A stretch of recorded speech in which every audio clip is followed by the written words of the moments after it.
에스겔 39장입니다. 곡의 전쟁은 여호와께서 당신의 영광과 거룩을 민족들에게 드러내실 목적으로 계획하신 전쟁입니다. 그분께서 홀로 곡에 맞서 이스라엘을 안전하게 지켜주십니다. 곡과 그의 군대와 동맹군의 침략을 당하는 이스라엘은 직접 전쟁에 나서지 않습니다. 이스라엘에는 전쟁이 끝난 후 패한 곡의 군대가 남긴 무기를 모아 불태우고 그들의 시신을 매장하는 일만 맡겨집니다. 묵상 포인트입니다.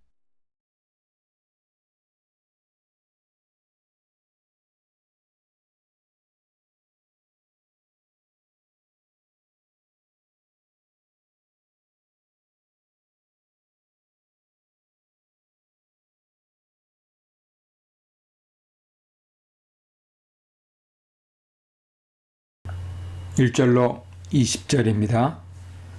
2절은 4개의 동사를 사용해서 여호와께서 곡의 전쟁의 실질적이고 유일한 결정권자이심을 거듭 강조합니다. 이스라엘의 하나님 여호와께서 당신 계획에 따라 곡을 움직여 이스라엘 산으로 원정을 떠나게 하십니다. 장수들이 맞대결하듯 여호와께서 직접 곡을 치십니다. 곡이 손에서 활과 화살을 떨어뜨리고 그의 군대와 동맹군들은 이스라엘 산에 쓰러집니다. 곡이 의존하던 전쟁 무기가 무용지물이 되고 용맹을 자랑하던 병사들이 들판에 쓰러져 맹금과 들짐승의 먹이가 됩니다. 땅의 역사를 주관하시고 민족들의 운명을 결정하시는 여호와께서 재판관이 판결을 선고하듯이 곡의 멸망을 말씀하셨기에 곡에게는 죽음 외에 다른 길이 없습니다. 침략자들만 멸망하는 것이 아닙니다. 여호와께서 마곡과 및 섬에 평안히 거주하는 자에게 불을 보내 징벌하십니다. 곡의 본토와 그의 약탈 전쟁에 참여해 경제적 이익을 취하려 한 나라들도 함께 심판에 떨어집니다. 평안히 거주하는 백성을 쳐서 약탈하려던 곡의 악한 꾀가 본거지는 물론 그의 편에 붙은 평안히 거주하는 자에게 재앙을 불러옵니다. 곡의 전쟁과 패배는 여호와께서 삼중적 목적을 갖고 계획하신 일입니다. 첫째, 이스라엘 가운데 여호와의 거룩하신 이름을 드러내기 위함입니다. 이 일을 통해 이스라엘은 내 백성 이스라엘을 보호해 주시는 여호와의 능력을 알게 됩니다. 둘째, 그분의 거룩한 이름이 다시는 더럽혀지지 않게 하기 위함입니다. 주전 587년, 586년의 박국은 이스라엘의 하나님 여호와의 무능력을 보여주는 사건으로 오해될 수 있었습니다. 고대 사고에 따르면 한 민족의 패배는 그 민족이 섬기는 신의 패배를 의미하기도 했기 때문입니다. 셋째, 여호와께서 이스라엘 가운데 계시는 거룩하신 분이라는 사실을 민족들이 알게 하기 위함입니다. 예루살렘의 함락과 유다의 멸망을 보고 여호와를 조롱했던 민족들이 세상 권력을 대표하는 곡을 멸망시키시는 여호와를 보고 그분의 능력을 목도하게 됩니다. 여호와의 거룩하신 이름이 이스라엘을 넘어 민족들에게도 인정을 받습니다. 곡의 멸망은 아직 먼 미래에 속하지만 때가 되면 이루어질 것입니다. 곡과 그의 군대는 들판에 쓰러져 맹금과 들짐승의 먹이가 될 것입니다. 38장 18절은 곡의 공격에서 북방에서 내려오는 적을 선포한 예전 예언의 성취를 보는데 8절은 곡의 패배에서 예언의 성취를 봅니다. 곡의 전쟁은 처음부터 마지막까지 여호와께서 홀로 싸우시고 이스라엘은 전쟁이 끝난 후에 적들이 남겨놓은 무기를 소각하고 시체를 매장하는 일에만 참여합니다. 그때 이스라엘 성읍에 사는 사람들은 땔감을 구하려고 들이나 숲으로 나갈 필요가 없어집니다. 곡의 군대가 남긴 무기만으로도 7년 동안 땔감 걱정이 없어집니다. 죽은 곡과 무리를 치우고 매장하는 데는 7달이 걸립니다. 여호와께서 지정해 주신 매장지에 묻고 그곳을 하몬곡의 골짜기라 부를 것입니다. 7달이 지난 후에는 특별 임무를 부여받은 두 부류의 집단이 시체를 완전히 치울 때까지 이 일을 계속합니다. 지역을 돌아다니며 조사하는 자들이 땅바닥에 남아있는 사람의 뼈를 보고 그 옆에 푯돌을 세워 표시해 놓으면 매장하는 자들이 이를 다시 하몬곡 골짜기에 묻습니다. 적의 시신을 깨끗이 치워 이스라엘 땅이 제의적으로 부정해지지 않게 합니다. 전쟁에서 승리한 후에 연회를 열어 자축하는 것처럼 이스라엘 산에서 풍성한 잔치가 열립니다. 초대받는 손님과 잔치 음식이 아주 예외적이죠. 여호와께서 이스라엘 산 위에 예비한 큰 잔치에 각종 새와 들의 각종 짐승을 불러 용사들의 살과 세상 왕들의 피를 마음껏 먹고 마시게 하십니다. 잔치는 희생제사를 의미하는 제바흐의 번역으로 희생제물 잔치로 옮길 수 있습니다. 곡과의 전쟁은 여호와의 전쟁으로 전리품은 여호와께 바쳐야 합니다. 여호와께서 자신을 위한 희생제물 잔치를 배설하시고 짐승들을 초대하십니다. 피를 먹는 행위는 원칙상 금지됐지만 곡과 군대의 완전한 멸망을 보여주기 위해 짐승들로 피도 마시게 합니다. 20절에 먹일지니라는 먹으리라로 옮겨야 합니다. 초대받은 짐승들이 희생 제물로 상에 오른 말과 기병과 용사와 모든 군사를 배부르게 먹습니다. 11절로 16절에서는 전멸당한 곡의 군대가 하몬곡의 골짜기에 매장되고 여기서는 날짐승과 들짐승의 먹이로 주어집니다. 전자는 땅의 제의적 정결에 관심을 기울이고 후자는 멸망의 철저함에 초점을 맞추고 있는 것입니다. 21절로 29절입니다. 민족들이 여호와께서 곡의 군대에 행한 심판과 권능을 보고 그분을 인정하게 되고 이스라엘도 그날 이후에 여호와께서 자기들의 하나님이신 줄을 알게 됩니다. 이스라엘은 여호와를 온전하게 섬기지는 않았습니다. 곡과 그의 무리를 홀로 진멸하시는 여호와의 권능을 보고 그분만이 이스라엘의 구원자이심을 확실히 알게 됩니다. 23절부터 화자의 시점이 다시 현재로 돌아오고 주제도 바뀌어서 34장에서 37장 주제에 이어집니다. 약속과 권면의 말씀에 앞서 먼저 이스라엘이 유배를 당한 원인을 민족들에게 분명히 알려주십니다. 이스라엘의 패배와 유배는 민족들의 눈에 여호와의 한계와 무능력을 보여주는 역사적 증거처럼 보였습니다.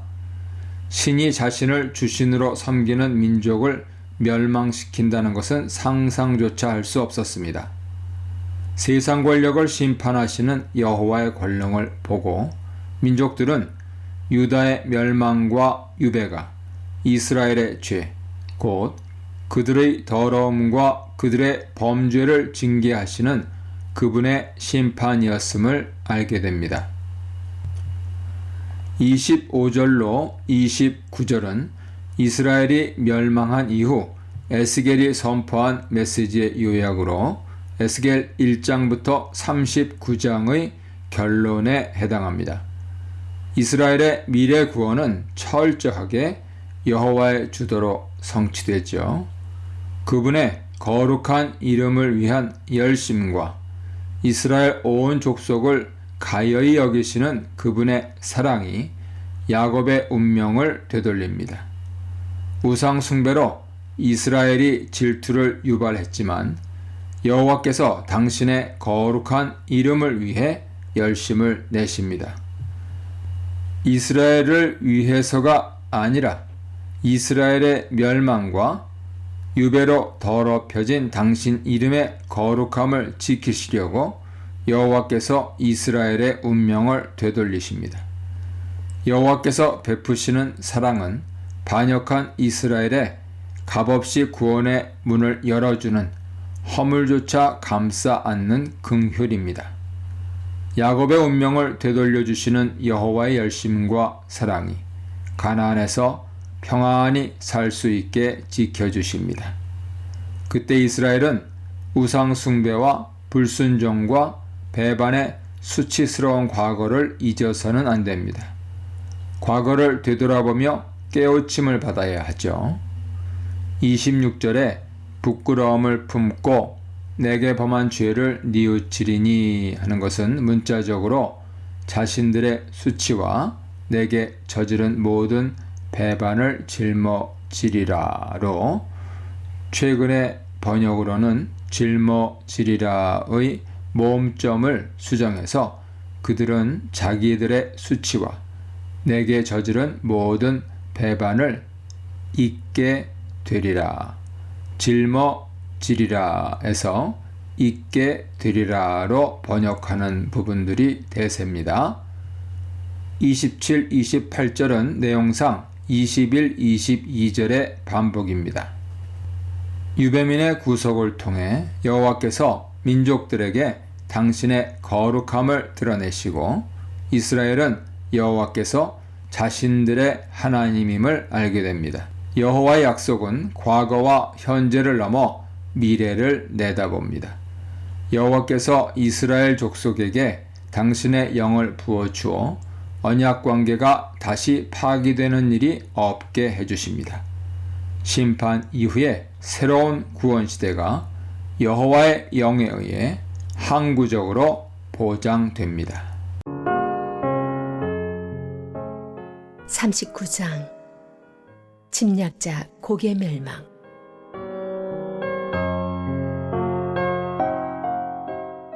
사람의 아들아, 곡을 대적하여 예언을 선포하여라. 주 하나님의 메시지다. 메색과 두발의 우두머리 고가, 내가 너를 대적한다. 내가 너를 돌려 세우고 이끌어내겠다. 너를 먼 북방에서 이스라엘의 산지로 끌고 내려오겠다. 그런 다음 내가 네 왼손의 활을 쳐 떨어뜨리고 내 오른손의 화살을 쳐 떨어뜨릴 것이다. 이스라엘 산지에서 너와 네 모든 군단과 너와 함께한 모든 자들이 죽임당할 것이다. 내가 너를 시체 뜯어먹는 새와 짐승들에게 먹이로 던져줄 것이다. 너는 넓은 들판에서 살해될 것이다. 내가 말했다. 주 하나님의 보고다. 내가 마곡과 안전하게만 보이는 먼 섬들에도 풀을 놓을 것이다. 그제야 그들은 내가 하나님인 줄 알게 될 것이다. 내가 내 백성 이스라엘 가운데 내 거룩한 이름을 드러낼 것이다. 내가 다시는 내 거룩한 이름이 진창에 처박히게 놔두지 않을 것이다. 그제야 문민족은 나 하나님이 이스라엘의 거룩한 이인 줄 알게 될 것이다. 그렇게 될 것이다. 그렇다. 그렇게 될 것이다. 내가 네게 말한 그날에 그 일이 일어날 것이다. 사람들이 이스라엘 도성 밖으로 나와서 크고 작은 방패, 활과 화살, 곤봉과 창을 쌓아놓고 그 위에 불을 지펴 거대한 화톳불을 피울 것이다. 그 불은 7해 동안 계속 타리라. 사람들은 땔감을 구하러 숲에 들어갈 필요가 없을 것이다. 연료로 쓸 무기들이 쌓이고 쌓였기 때문이다. 그들은 자신을 발가벗기던 자들을 발가벗기고 자신을 빈털터리로 만들던 자들을 빈털터리로 만들 것이다. 주 하나님의 보고다. 그날에 내가 이스라엘 안에 곡을 묻을 매장지를 정할 것이다. 바다 동쪽 여행자들의 휴식처에 곡과 그의 복도 군대를 묻을 것인데 그 거대한 묘지로 인해 여행자들이 지나던 길이 막힐 것이다. 사람들은 그곳을 곡의 복도라 부를 것이다. 땅을 정결하게 하기 위해 이스라엘이 그 시체들을 다 묻는 데만 7달이 걸릴 것이다. 온 백성이 나와서 그 일을 거둘 것이다. 그 일이 끝나고 내 임무를 마치면 그날은 온 백성의 축제일이 될 것이다. 정결 매장 작업을 전담할 사람들이 고용되고 그들이 나라 전역을 다니며 썩어가는 부정한 시체들을 찾아낼 것이다. 7달이 끝날 즈음에는 대대적인 마지막 수색 작업이 있을 것이다. 뼈 하나라도 발견되면 그 장소에 막대기로 표를 하고 매장인들이 그것을 가져다가 집단 매장지인 곡의 복도, 근처 성읍은 복도 마을 하모나라고 불린다. 곡의 복도에 묻을 것이다. 그렇게 해서 그들은 땅을 정결하게 할 것이다. 사람의 아들아, 주 하나님이 말한다. 새들을 불러라, 들짐승들을 불러라, 소리 높여 외쳐라, 모여서 오너라. 내가 이스라엘의 산지 위에서 너희를 위해 희생 제물 잔치를 열 것이다. 너희는 고기를 먹고 피를 마실 것이다. 기라성 같은 영웅들의 몸을 뜯을 것이요 이름 높은 왕들의 피를 마실 것이다. 순양과 어린 양, 염소와 황소, 바산의 가장 좋은 육축들을 먹어치울 것이다. 너희는 내가 베풀 그 희생 제물 잔치에서 배부를 때까지 기름진 살을 먹고 취할 때까지 피를 마실 것이다. 내가 너희를 위해 차릴 그 상에서 말과 기병, 영웅과 온갖 용사들이 배불리 먹을 것이다. 주 하나님의 보고다. 내가 민족들에게 나의 영광을 나타내 보일 것이니 그들 모두가 내 손으로 심판을 행하는 모습을 목도하리라. 그날 이후로 이스라엘은 내가 그들의 하나님인 줄 알게 될 것이다. 그리고 이스라엘이 포로로 잡혀간 것은 그들의 죄 때문이었음을 문 민족이 알게 될 것이다.